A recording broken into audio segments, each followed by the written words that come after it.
Hi, Valpo fans. Aaron Levitt for Valpo All Access, brought to you by Lakeshore Bone and Joint Institute. I'm joined today by Grace White of the Valpo women's basketball team. She's enjoyed a strong start to this season. And Grace, thank you for joining me today. Yeah, of course. Thanks for having me. Before we get into how this season has gone, I wanted to give you the chance to share a bit about your background to our fans. Obviously, you're a Native American member of the Ojibwe tribe. You're the first member of your reservation to compete in D1 athletics. You're one of about 15 to 20 Native Americans currently playing Division I women's basketball. Can you just talk about your upbringing as a member of the tribe and how it has helped shape who you are today?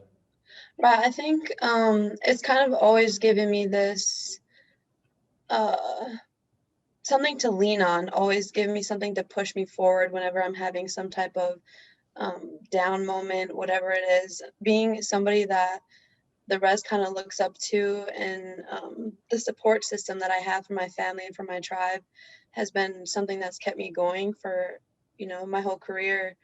And yeah, just being somebody for these kids and able to look up to, and think maybe one day I can do something like this, or just kind of being an inspiration for people has been I've been so blessed and grateful to have that feeling. I was going to say the sense of community, I get it from even here in Valpo. I look at, when we post stuff about you on our social media, the number of shares it gets, it's just astounds me sometimes. What is it that makes it such a tight-knit community up there?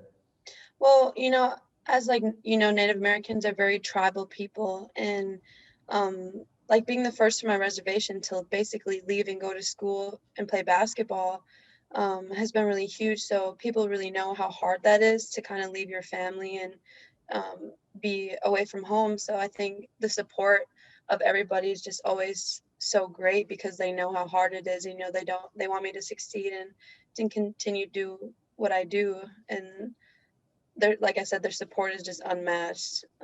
It's crazy. This season has been a season unlike any other, obviously. Can you describe a bit what it's been like from your perspective, trying to grow as a team, both on and off the court, given the various protocols in place and the pauses in activity that you've had to deal with? Yeah, I'd say even getting stripped from playing in the tournament when we were doing really well last March, the appreciation level for everybody I think has really grown just for individuals and coming together as a team. So um, and this is also kind of like a bye year. This doesn't really count for your eligibility. So knowing that we're able to get better every day and continue to progress with kind of going with the flow of things and having to adjust to new protocol testing, new schedule changes on the fly is just kind of it's kind of cool knowing that as a team we're doing it together, and like we all support each other through all of it, and that's really nice to know and have. Well, whatever you guys are doing obviously is working this year. It's already been a historic season for you guys with wins over Illinois and Purdue, the first time in program history. We've beaten two Big Ten teams in the same year. You stood out in those games, leading the team in scoring in both. You earned MVC and national honors for your play. Unfortunately, you received some sad personal news the day before the Illinois game when you learned your grandmother, Della, had passed away. And I know reading her obituary, it said her all-time favorite thing to do was watch Grace play basketball. So it's obvious you two had a special relationship. Can you talk a bit about that relationship you had with her? And did you kind of go out with a purpose in those two games playing in her honor?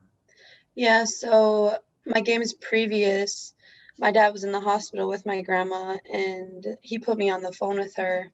And this is when she was just barely responding. She was sedated and she could nod and kind of shake her head a little. And I'm like, all right, grandma, like I have a game. You haven't missed one since eighth grade, maybe. You listen to every single game on the radio, any type of broadcast, even if it was a Facebook Live. She was on it. She was watching. She was paying attention to stats.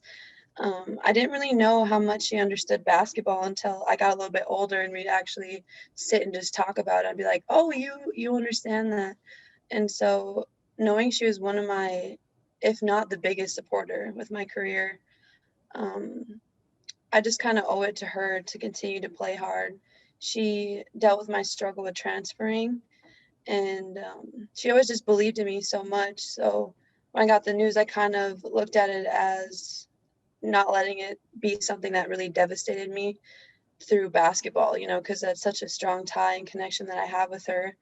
But use it more as just some fuel to the fire and, play harder for her and know that that's what she would want. So being able to give it my all on the court every day is really deserving for her. Well, those 2 games against Illinois and Purdue were pretty awesome, both for the team and for yourself individually. As we near the end of non-conference play and start to look toward the Valley, what do you see as the goals both for yourself individually and for the team going forward this year? I think as a team, we had games last season where we'd lose by 6-10, or we'd be in it with them till halftime, third quarter, and then kind of lose at the end of the fourth, whatever it was.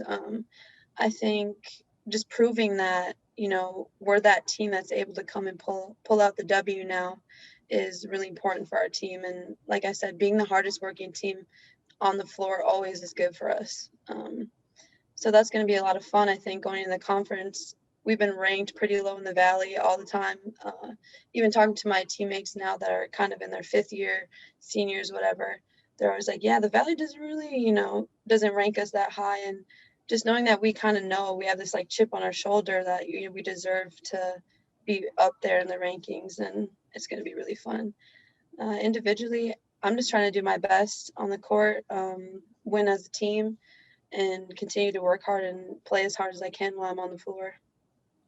Well, thanks again, Grace, for joining us today. Good luck the rest of the season. Of course, thank you. Until next time, I'm Aaron Levitt for Valpo All Access. Go Valpo.